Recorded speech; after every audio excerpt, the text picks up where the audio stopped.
Inscreva-se no nosso canal, ative o sininho e fique por dentro dos melhores conteúdos.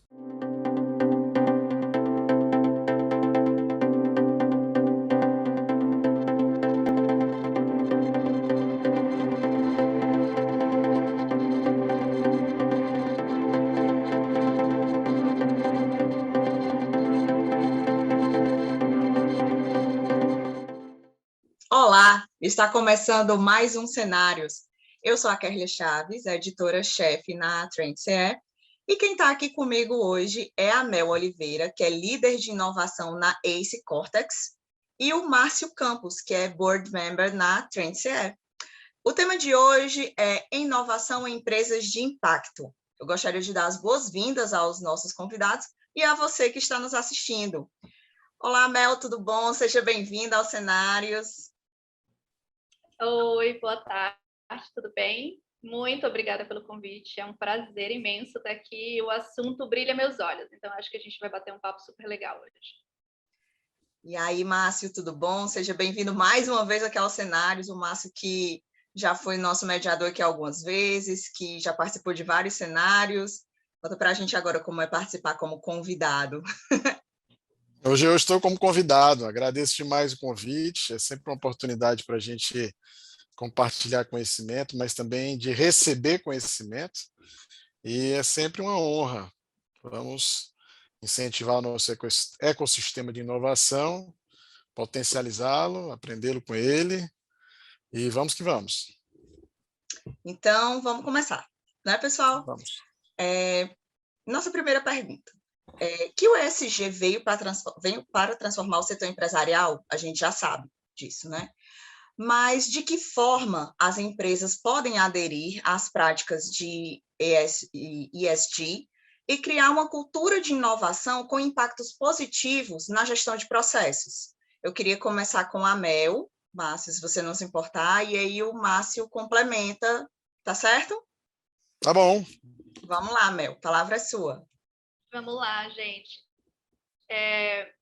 O ESG ele não é de agora, na verdade ele já é um processo que acontece há muitos anos.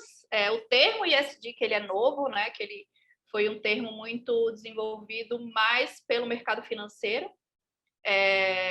para poder conseguir segmentar e estruturar melhor as empresas que tinham ações socioambientais, de governança e socioambientais. Então, o olhar para o ambiente, para o social, ele já é um olhar antigo, até porque antigamente as empresas eram muito focadas em shareholders, que são os investidores, sócios, e de um tempo para cá, com a mudança do consumo, as empresas começaram a olhar para os stakeholders, que são os clientes, são a comunidade em geral. E como é que a gente pode pensar em ESG em termos processuais, que foi a sua pergunta?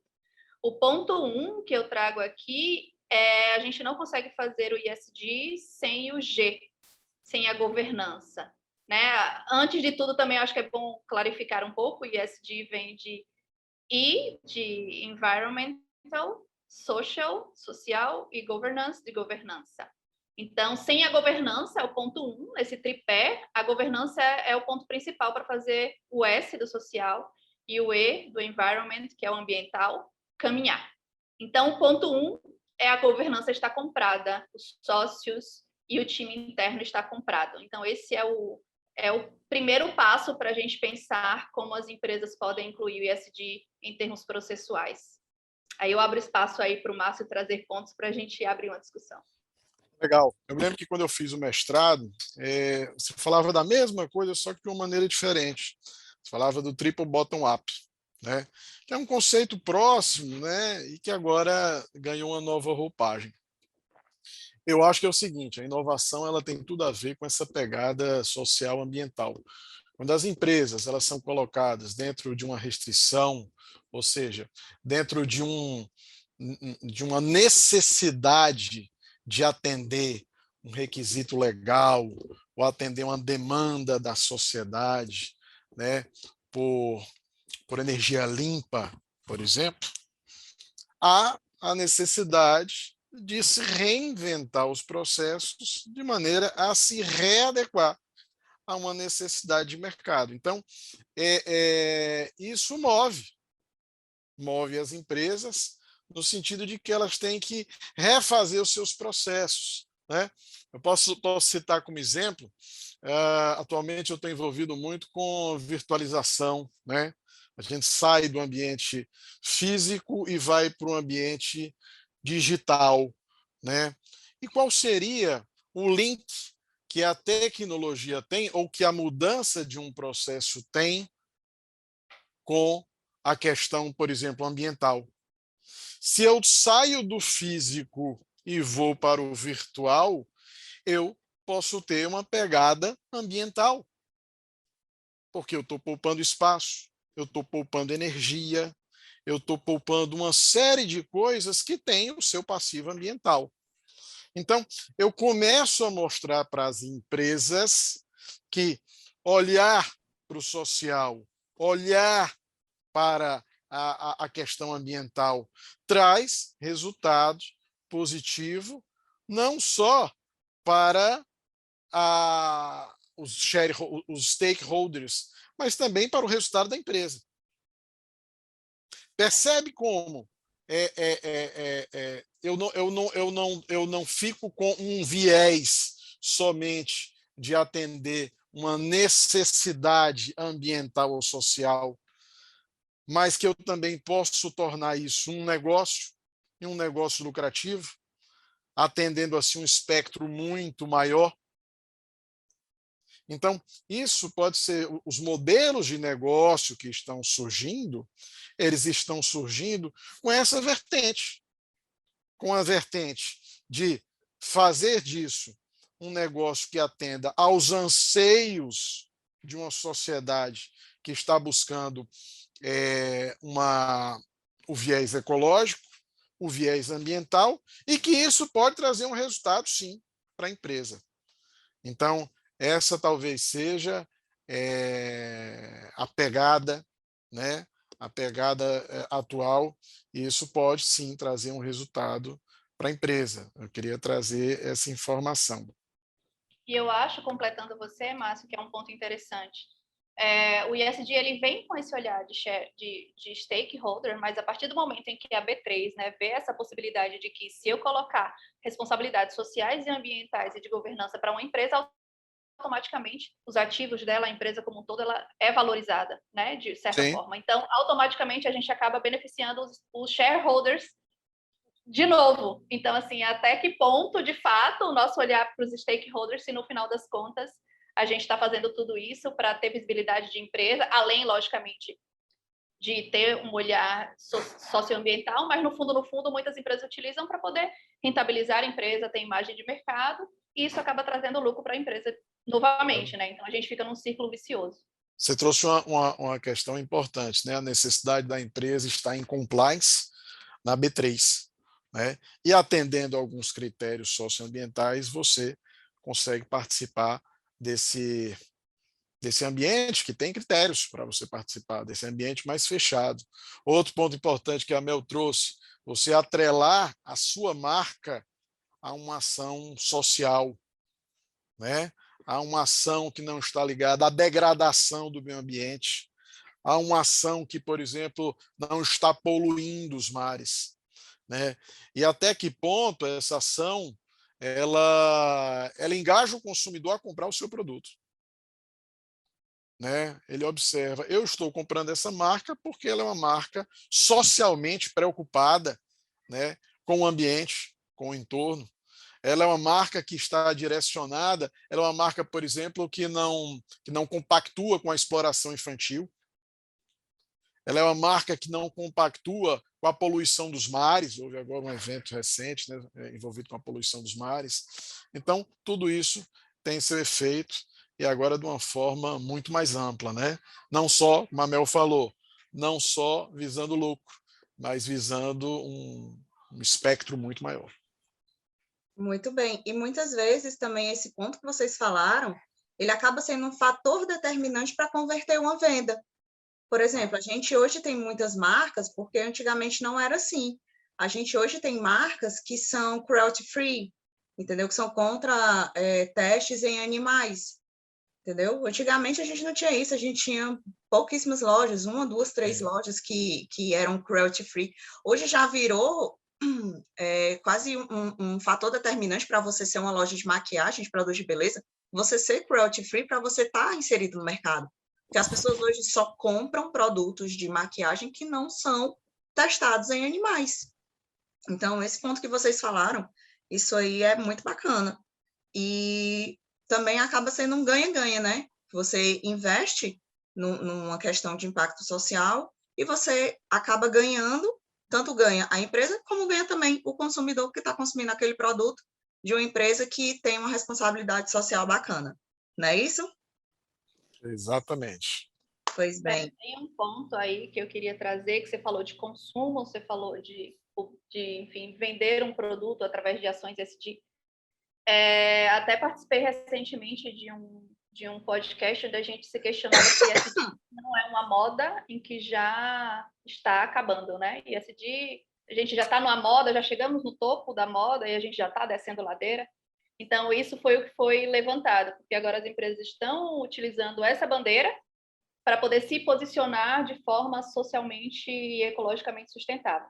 Então, o que eu bato na tecla aqui é que uma empresa ela precisa ser genuinamente, precisa ser genuíno o olhar dela para o social e para o ambiental. Porque se não for genuíno, vai virar greenwashing, ela vai fazer aquilo para vender. E o consumidor, em algum momento, ele vai perceber. No início, ok, mas em algum momento ele vai perceber que não é bem assim. Existem diversos casos de que empresas que vendem coisas teoricamente socioambientais, mas que se você olhar toda a cadeia de produção, ela não é bem assim. Então, você tem trabalho escravo lá atrás, você tem, as empresas apertam fornecedores por valores mais baratos, etc.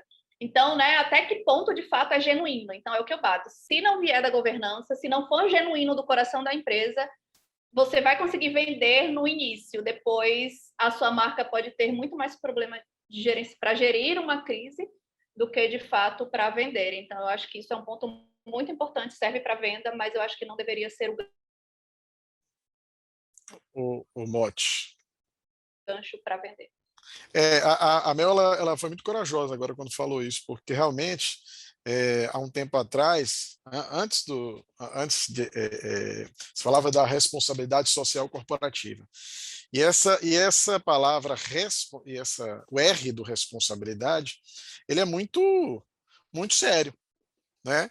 Porque a gente fica pensando, realmente há uma responsabilidade, porque a responsabilidade ela pressupõe a preocupação, né? E aí quando você faz a coisa só mesmo pelo viés comercial, não se tem uma responsabilidade. Na verdade, se está buscando algo, né? E se utiliza esse mote ecológico para se ter esse retorno, né? Então, talvez esse conceito ele traga essa evolução, ele traga essa transparência, né? E agora, realmente, você tem que se adequar porque a legislação está aí, né? Punindo e é severa, e você tem que se adequar. Até eu quero exportar, eu tenho que atender determinados critérios de exportação que não são cumpridos e eu me torno comercialmente inviável, né? Então, a adequação dos processos ela já passa por aí. Perfeito. E, na opinião de vocês, a inovação é democrática? Ou seja, ela pode ser implantada em pequenas e grandes empresas? Pode começar, Mel. Posso começar? Sim, eu acho que o que eu sempre falo assim, ESG ele é só um termo. Responsabilidade social e ambiental é obrigação, a gente não precisa botar um nome para isso. Então, claro que é democrático, porque você ter uma empresa consciente e uma empresa que vê o capitalismo de uma forma consciente, eu acho que deveria fazer parte do core business e dos valores da empresa. Então, as pequenas empresas, sim, elas podem utilizar de inovação e de tecnologias, ou que não seja de tecnologias, não importa, mas de processos e valores, para desenvolver ações internas com um olhar ambiental, com um olhar social, e com uma governança transparente, porque nada mais é do que você ter uma governança clara, transparente, né? Eu não vou nem trazer questões de compliance aqui, porque se a gente fala de empresas pequenas, quando a gente traz compliance, eu acho que a gente dificulta muito o processo, mas você ter uma gestão transparente é você olhar para os seus colaboradores de forma humana e você ter o maior cuidado possível em toda a sua cadeia de produção. Então, se você eu vou trazer MEI, se você é um MEI, você consegue desenvolver ações com um olhar consciente. Se você é um MEI, você tem um funcionário, como é que você está tratando esse funcionário? Ele é CLT, isso você já tá dentro do social. Você é transparente em termos de propósito da empresa e de visão futura da empresa, e, enfim, você já está trazendo governança, né? Então, desde um MEI a grandes empresas, hoje eu trabalho desenvolvendo Corporate Venture Building para grandes corporações, que nada mais é do que desenvolver novos negócios dentro de grandes empresas. Então, hoje é o que eu faço, e muitos projetos chegam com olhar ESG. Quando você está com um MEI, quando você está com pequenas empresas, é muito mais fácil você desenvolver isso, porque você não tem grandes barreiras. E quando você está abrindo um novo negócio, você também já consegue ter esse olhar. Quando você vai trabalhar com grandes corporações, você tem inúmeras questões que você precisa cumprir. E você mexer com um navio, um grande transatlântico, para ele olhar para o outro lado, né? Empresas que faziam de uma forma e agora precisam fazer de outra, é muito mais complexo. Então, independente do tamanho da empresa, ações ESG e o olhar, né, o olhar genuíno para o planeta de uma forma geral é democrático, sim, porque todo mundo consegue fazer. A gente não precisa dificultar o processo. A gente não precisa trazer termos em inglês para olhar para essas coisas. Então, eu acho que a gente deveria se preocupar menos em expressões e mais em ações.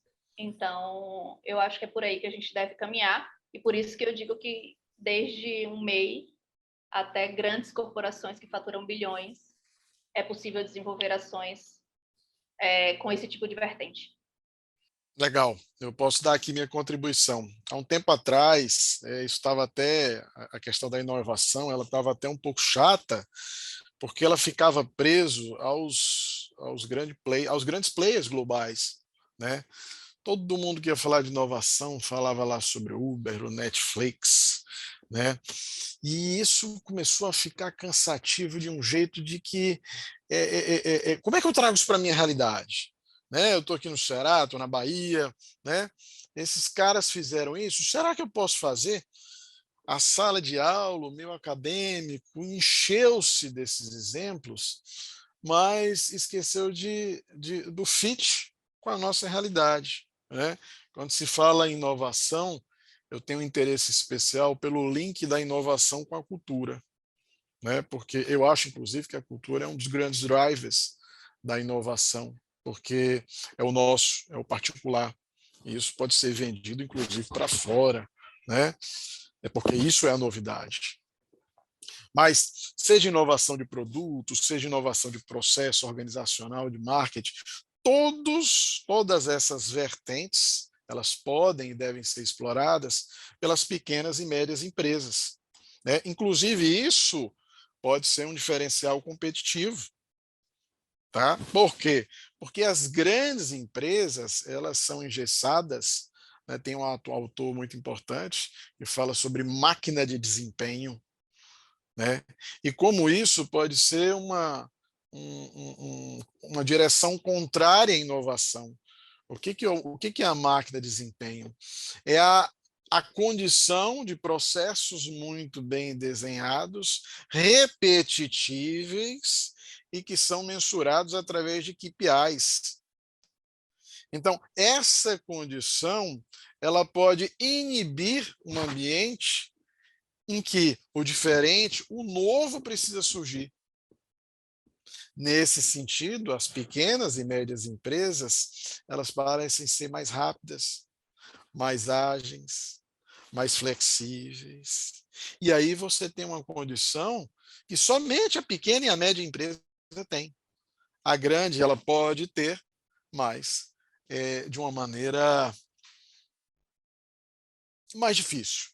O que se faz, né, uma das práticas, na verdade, quando se fala de inovação, é que a cultura das grandes empresas está tão cristalizada, está tão formatada, que em muitos casos se cria dentro dessa grande empresa um novo CNPJ, de maneira a tirar daquele ambiente, a criar um ambiente totalmente diferente, fora do ambiente corporativo, para que esse novo CNPJ, claro, atrelado ao primeiro, seja o drive de inovação da organização. Então, olha como isso é sério, né? Olha como a cultura ela influencia diretamente o drive de inovação da empresa. A necessidade de criar um ambiente apartado do primeiro, do original, para que se tenha uma cultura de inovação. Claro que isso não é uma regra de bolo, não serve para tudo, mas ele exemplifica, né, a dificuldade que as grandes empresas têm de inovação em alguns cenários, né?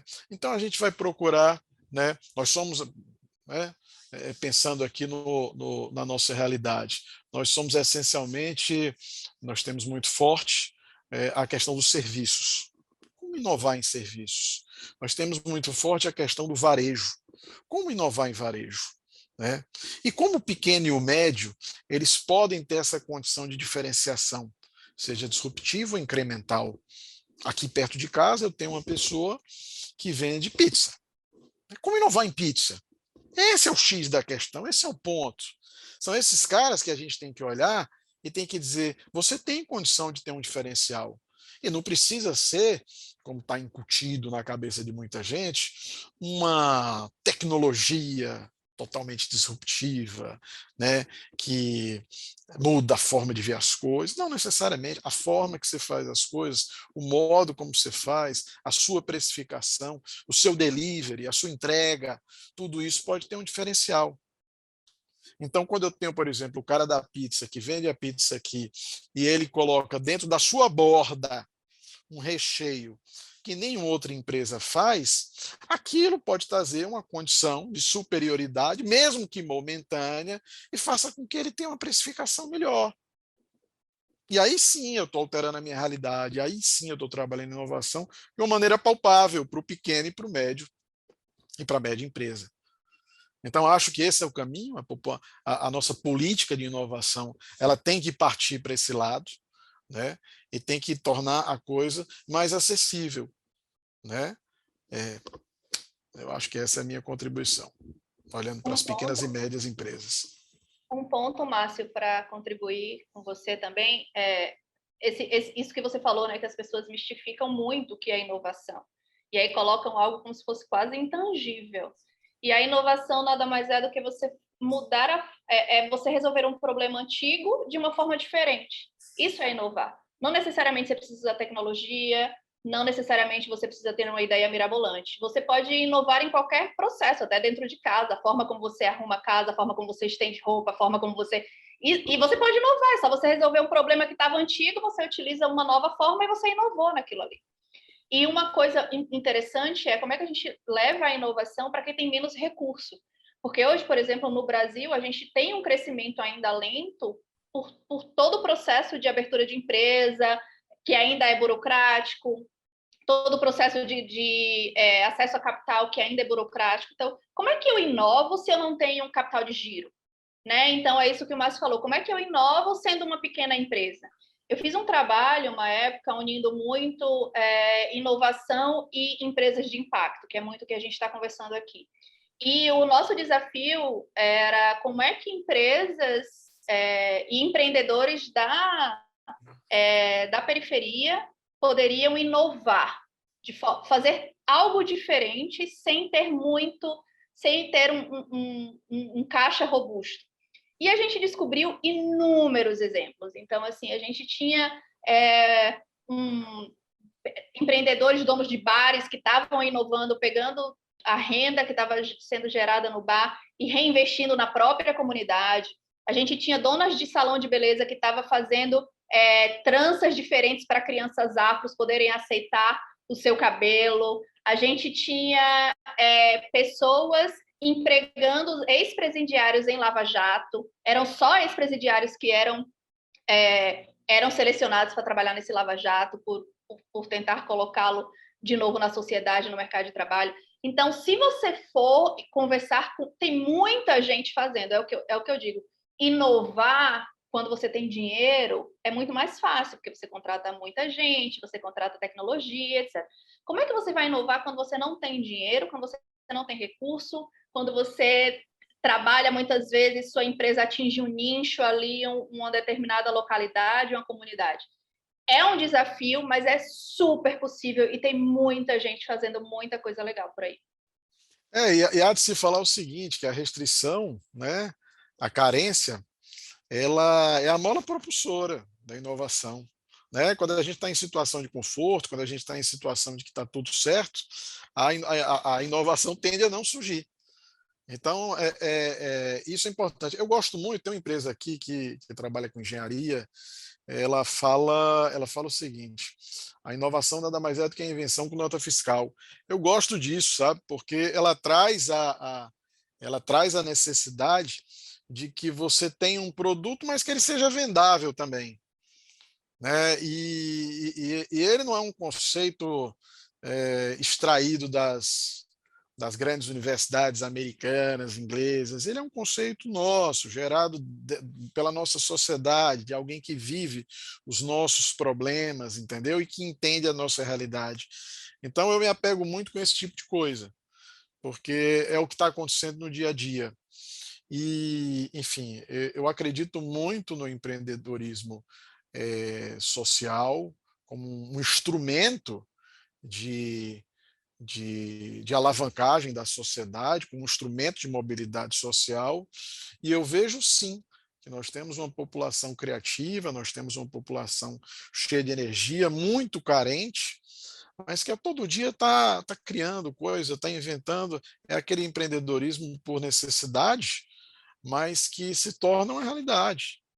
Né? E nós temos diversos casos aí em que basta a gente ter um olhar um pouco mais sensível para o que está acontecendo, que a gente percebe que tem vários casos aí que fazem acontecer, que são sustentáveis e, enfim, traz um resultado fantástico aí para a sociedade. Muito bacana. Queria propor aqui um exemplo prático para vocês. Suponhamos que uma empresa, né, vamos supor assim, de médio porte, ela quer implantar processos inovadores para gerar impacto na comunidade. Pegando o gancho do que vocês estavam falando, né, que a Mel citou o exemplo das comunidades que empregava ex-presidiários, né, para inseri-los novamente na sociedade, né? E aí, por onde vocês indicam que eles comecem esse processo de inovação? Quais seriam os primeiros passos para inovar na empresa? Então, assim, se vocês pudessem dar um conselho para pequenas e médias empresas, por exemplo, que quisessem implantar processos inovadores para gerar algum impacto, o que vocês falariam para essas pessoas? Pode começar, Mel. Deixa a gente a Mel segue a mesma ordem? Lady first. Mulheres primeiro. Ladies first. Muito bem.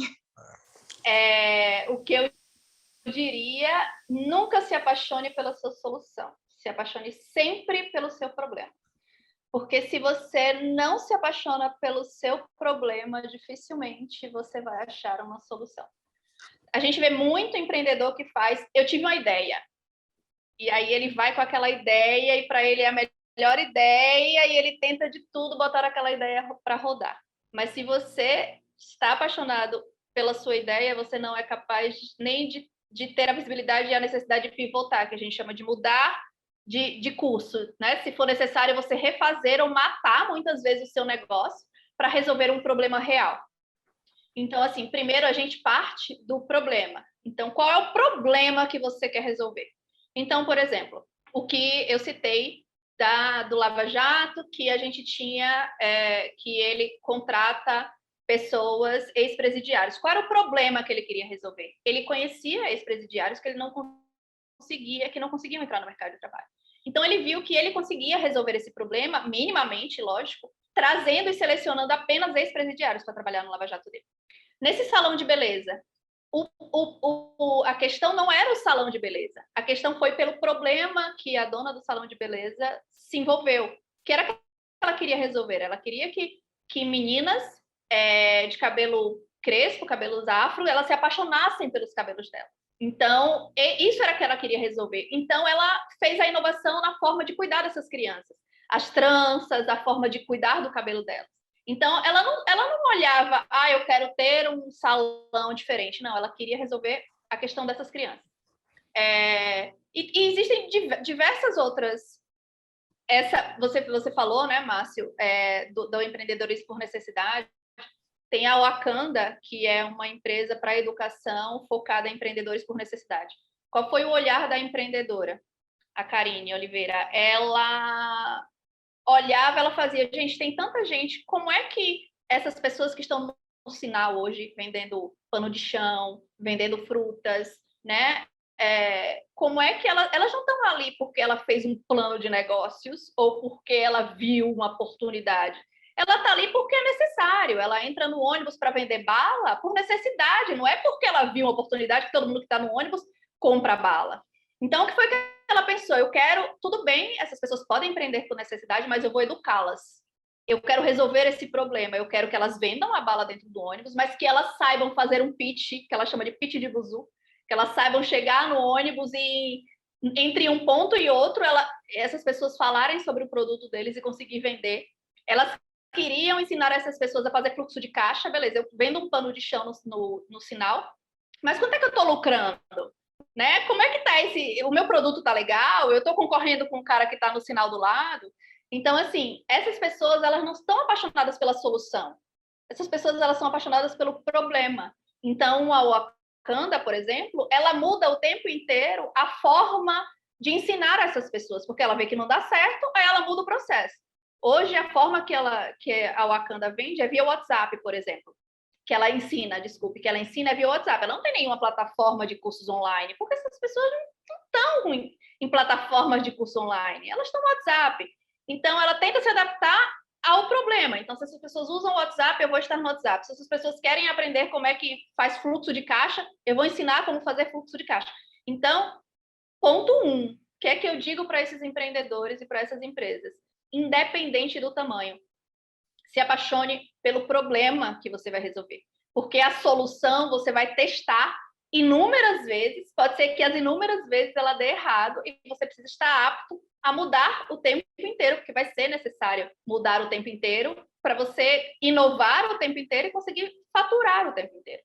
Isso vale para empresas grandes também. Muitas vezes a gente tem uma empresa gigantesca e ela foca naquilo ali, mas ela vai muito mais olhando o produto que ela tem.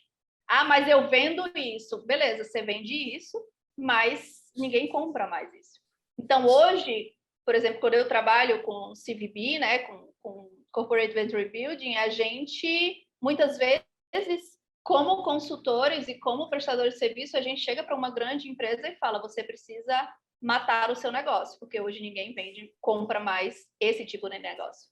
Então, você precisa matar o seu negócio e a gente vai pensar num novo negócio, porque agora o problema das pessoas não é mais esse, é esse. Então, esse é o meu ponto. Se apaixone pelo problema e não pela solução. Tem muito mais chance de dar certo. Foram pontos importantes que você trouxe. A gente falou aí sobre adaptabilidade, né? Puxando um pouco do Eric Ries, falou um pouco aí sobre a questão do se apaixonar pelo problema e não pela solução, e aí a gente passa um pouco perpassa um pouco a questão do mindset, né? Mindset também é um negócio que eu já estou começando a ficar chato, esse negócio, a nossa mentalidade ela tem que estar muito mais, ultrapassou a questão da resiliência, agora vem o antifrágil, né? Ou seja, eu tenho que levar a pancada e tenho que aprender, né? E aí, nesse sentido, a gente acaba tendo por que eu não tenho uma visão diferenciada, né? A gente olha o Brasil e a gente vê que a gente teve não sei quantos impeachments. Temos um passado não muito distante de hiperinflação, né? A gente tem uma instabilidade socioeconômica tremenda. Então, qual o país que tem condição de mais se adaptar do que o Brasil? Vai lá para os países nórdicos, né? Vai lá para a Alemanha, você vai ver tudo igual sempre, os processos estão bem desenhados, né? A estabilidade, a previsibilidade, ela é grande. Nós aqui no Brasil, posso falar até dos latinos, né? Nós estamos acostumados com a incerteza, né? E a sociedade que a gente vive hoje é a sociedade da incerteza, né? É a sociedade da incerteza. Então, o que acontece? Eu acho que a gente acaba olhando para essas coisas e vendo isso como um diferencial. Antigamente, eu me lembro que a gente ia lá e a gente ia pegar um empréstimo, a gente fazia um fluxo projetado para 10 anos. Vamos calcular aqui a VPL, a TIA aqui para 10 anos. Quem, em santo juízo, hoje consegue prever um fluxo de caixa de 10 anos? É uma loucura, né? Por quê? Porque se a gente for no site do Banco Central, né, e o indexador seria a taxa Selic, daqui a 6 meses tem uma projeção diferente. Claro, não tô aqui dizendo para você, pelo amor de Deus, não fazer o fluxo de caixa, mas eu estou falando que a gente tem uma nova condição no mundo. E uma condição que talvez o brasileiro, pela sua natureza, pelo seu histórico, tenha um diferencial frente aos outros povos. Não só o brasileiro, mas os latinos também. Então, essa é uma perspectiva, uma visão muito ligada à cultura, que talvez nos traga um diferencial, por que não? Né? E aí, nesse sentido, nós temos um potencial. Mas qual a sugestão que eu daria? Eu daria a sugestão de observar o seu entorno. Acho que as pessoas que estudam inovação têm que começar a estudar de maneira mais forte a sociologia. A sociologia, isso parece um pouco diferente, não é muito falado, mas sociologia hoje, ela explica muito da inovação. Como as pessoas estão se comportando, como as pessoas estão em relacionamento, como a sociedade, como é que os enlaces entre os vários nichos, os vários grupos, né, que compõem a sociedade estão olhando o futuro, quais são os problemas dessas pessoas, né? E aí, nesse sentido, a pessoa que está na periferia, a pessoa que está na sociedade, a pessoa que tem suas mazelas, ela está mais próximo do problema das pessoas. Então, isso eu tenho que levar em conta. Nesse sentido, observar com um olhar empático e, a partir daí, conseguir extrair soluções que outras pessoas que talvez estejam nos bancos escolares, estejam nas faculdades, não têm condição de concluir, porque elas não estão vivendo aquela realidade, né? De repente, a gente está começando a fazer aqui um monte de canvas, né? O canvas lá do Alex Osterwalder, eu estou colocando lá os post-its, né? Estou vendo as dores, estou vendo aqui quais são as tarefas, mas numa perspectiva de quem não está inserido dentro do problema. Enquanto quem está no problema, quem vive o problema, quem está vivendo a questão, teria um olhar completamente diferente. Por quê? Porque está inserido dentro da realidade. Então, eu fico me perguntando, a gente pega ali os cursos, né, na área de administração, contabilidade, economia, todos esses cursos que estudam negócios. Vai ver a quantidade de empreendedores que saem desse curso. Pequena, pouca. A maioria vai para a iniciativa privada, tentar uma carreira como executivo, né? Mas por quê?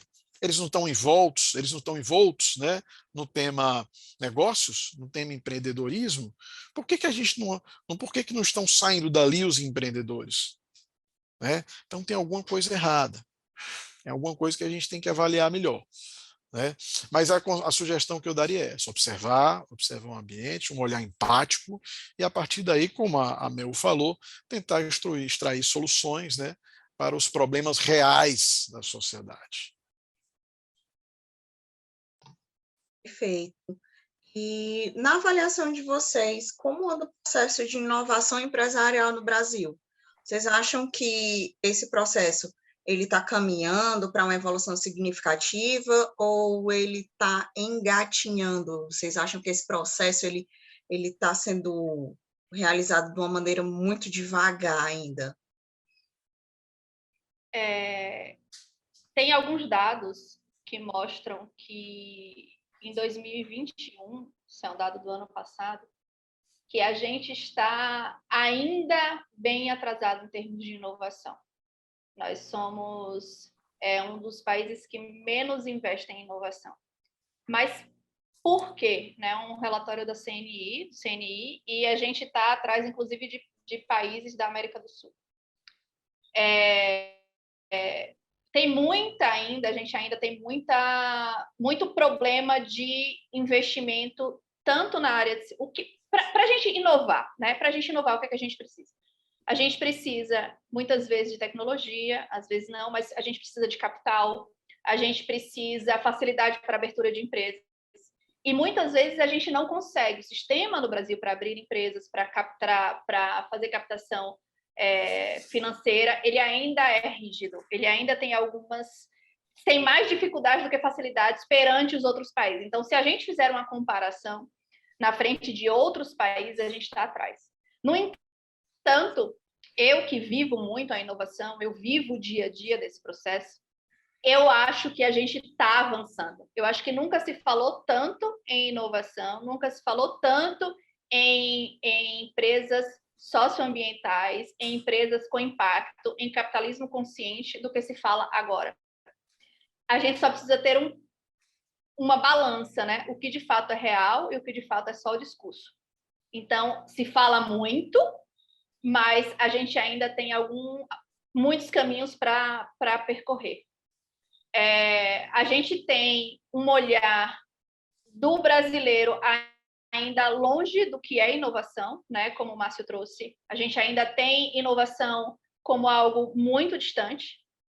E agora que a parte da educação, né? Toda faculdades, cursos, eles começam a chover de cursos de pós-graduação e inovação. Então, a gente, em termos de ranking, o Brasil ainda está bem lento. Em termos de discurso, eu acho que a gente está avançando muito. Mas eu acho que sempre primeiro execução. Eu sempre acredito nisso, que primeiro as pessoas falam, depois elas entendem como é que elas precisam executar. Eu trabalho com inovação todos os dias, né? É o que eu faço hoje. E as empresas estão famintas. Elas querem inovar. Elas querem achar o caminho das pedras. E muitas delas não sabem como. Então, assim, a gente tem uma busca muito grande, mas a gente não sabe, muitas empresas não sabem como executar. Então, acho que a gente tem essa balança, né? A gente tem esse momento em que a gente vive, assim. Fala-se muito, pouco se faz, temos pouco acesso em termos de investimento em ciência, investimento em inovação. As empresas estão famintas para fazer e as empresas não sabem como fazer. Então, a gente vive nesse momento meio caótico, mas eu acho que a gente está caminhando, né? Como tudo no Brasil é assim, né? A gente caminha, passos lentos, mas a gente caminha. E eu acredito que quando desmistificar inovação, quando desmistificar ESG, quando desmistificar empresas de impacto, capitalismo consciente, eu acho que a gente vai chegar em uma maré em que isso tudo vai ser fluido e que a gente vai continuar discutindo os mesmos problemas. Captação de recursos, abertura de empresas, né, facilidade de questões de impostos no Brasil. Então, isso é o que faz a máquina do empreendedorismo girar. Então, eu acho que a gente vai entrar a gente está nessa onda de inovação, ESG, etc. Mas quando essa onda diminuir, a gente vai continuar refletindo sobre os problemas antigos, que é muito a raiz do nosso país. Legal. Você falou aí, engraçado, né? Que se fala de inovação. Essa discussão inicialmente, né? Veio para o mundo acadêmico com o Schumpeter, né? Ele começou a falar sobre a questão da destruição como criação, né? E isso foi tomando forma. O capitalismo ele precisa dessa renovação, dessa oxigenação, né? E quem traz essa oxigenação é a inovação. Isso acabou ganhando um contorno muito grande. E aí o Brasil, claro, ele tentou, na esteira dos outros países, se engajar também nesse sentido. Eu acho que houve uma evolução, né? Acho que ainda temos aí uma grande trajetória, né? Ainda temos aí um caminho longo a seguir, mas a inovação há de se destacar também o papel do Estado nisso. Muita gente acha que o Estado ele não combina com inovação. Mas se você for verificar aí os grandes empreendimentos, o Estado ele teve um papel decisivo nisso, seja por meio de subsídios, seja por meio do link com a universidade, seja de diversas outras formas, até com apoio institucional, né? Então, isso, e aí a gente pode falar de grandes empresas, né? Nos Estados Unidos, por exemplo, a gente tem Facebook, em determinado momento, sendo incentivado, né, pelo Estado como um negócio, né? Porque a gente esquece do papel da inovação que o Estado tem nisso, né? Promovendo políticas e nas suas diversas frentes. Mas as grandes empresas, elas têm uma necessidade recorrente de inovação, dadas as limitações do mercado. Um dos caminhos que se busca isso, inicialmente procurou-se uma inovação corporativa, e aí o P&D, né, ele partiu como uma saída, viu-se que era muito caro, depois buscou-se inovação aberta, né, como uma forma de baratear os custos de inovação, e por último a aquisição das startups, né, como uma maneira aí, como um possível caminho também de adquirir um conhecimento que já estaria pronto, né? Então, esses são os caminhos que classicamente vêm sendo adotados. Mas eu acredito que a inovação continua aí como protagonista nesse como meio principal de se diferenciar. Existe uma ansiedade muito grande, né, para que isso se torne realmente um processo, e aí a Mel, ela talvez tenha até mais propriedade para falar, né? A inovação, ela pode ser um processo.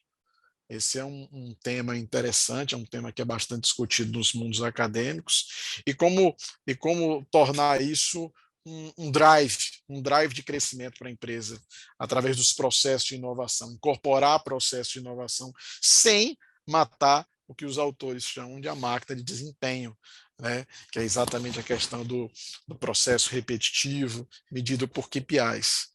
Então, a convivência, né? E aí se fala a palavra ambidestra, né? Ou seja, essa convivência assim, meio que esquizofrênica, de um lado ter que gerar insights, de um lado ir para um mercado de alto risco, e do outro lado tem uma máquina de desempenho que é medida por KPIs e tem que ser perfeita, repetível. Eu acho que esse é o grande desafio, né? E isso é o que a gente tem que tentar entender e tornar uma realidade. Ótimo, perfeito, adorei as pontuações. E agora, para a gente encerrar, vamos às considerações finais dos nossos convidados. Eu gostaria que a Mel começasse com suas considerações finais e, em seguida, o Márcio Campos. Tudo bem? Tudo bem. Bom, acho não, né? Agradecer imensamente aqui pelo convite, pelo papo. Toda vez que eu falo sobre isso, eu aprendo muito com todo mundo, então é uma honra estar aqui. E eu acho que eu deixo como ponto para a gente pensar, eu bato nessa tecla e eu vou bater muito.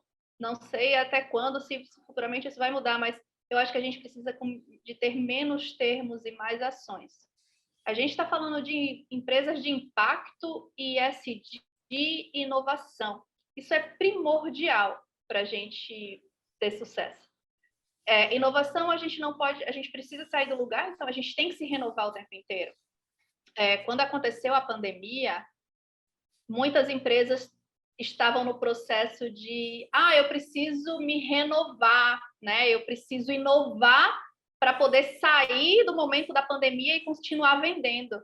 Mas as empresas não estavam nem atualizadas. Então, assim, as empresas estavam querendo se renovar sem nem estar atualizadas. Então, assim, eu acho que a gente tem um caminho, a gente vem cheio de termos, mas a gente tem um caminho para traçar. E inovação não é só para a empresa, a gente, como profissional, como pessoas, a gente está o tempo inteiro precisando se inovar, né? Se renovar, inovar o tempo inteiro.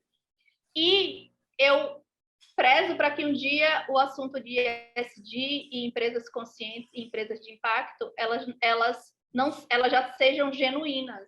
As empresas elas já nasçam com esse olhar socioambiental, já nasçam cuidando dos seus colaboradores, já nasçam com um olhar para o meio ambiente, tentando agredir o mínimo possível, e elas já nasçam minimamente ali dentro de um que a gente chama do setor de impacto, ali na régua do 2,75, 2,5, 2,75, são aquelas empresas que não são nem sociais, né, nem são capitalistas, 100% capitalistas, elas estão ali no meio, que elas têm, logicamente, o objetivo de ter frutos financeiros, de se rentabilizar, logicamente, mas que elas façam alguma coisa pelo mundo.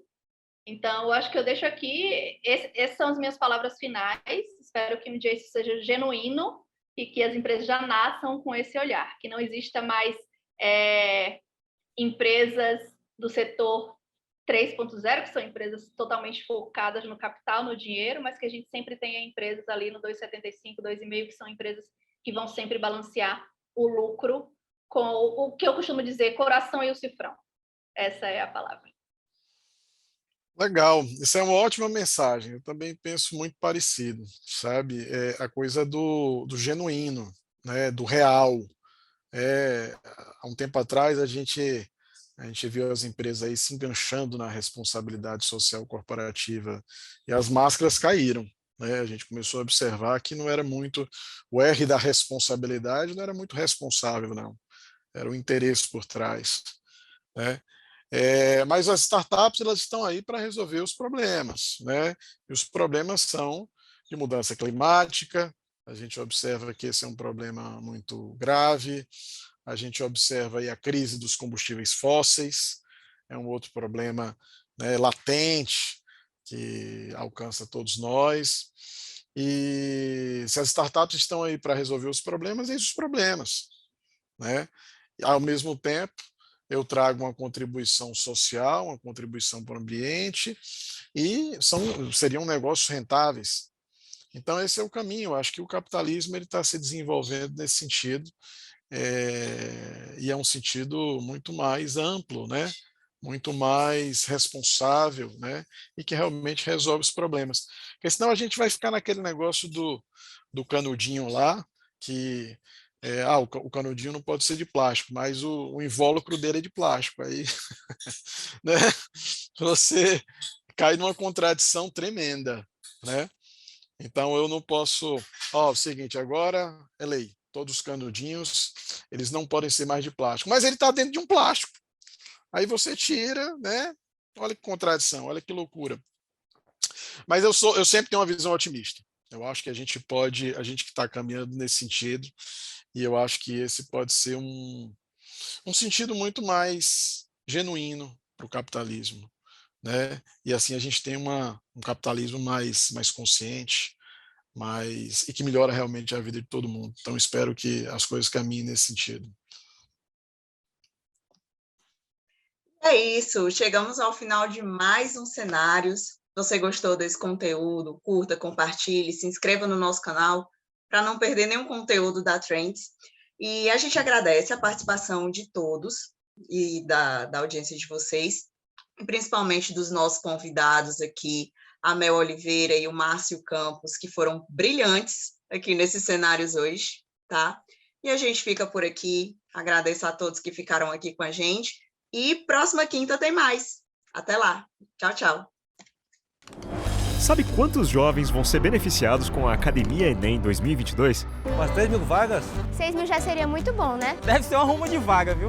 A Prefeitura ampliou para 12.000 o número de vagas da Academia Enem. E ainda tem a parceria com a Descomplica, a maior e mais completa plataforma de ensino online do país. E o trabalho segue com 12.000 jovens nos cursos do Juventude Digital e os 2.000 novos itens para o Juventude na Onda. Prefeitura de Fortaleza, transformando desafios em novas conquistas.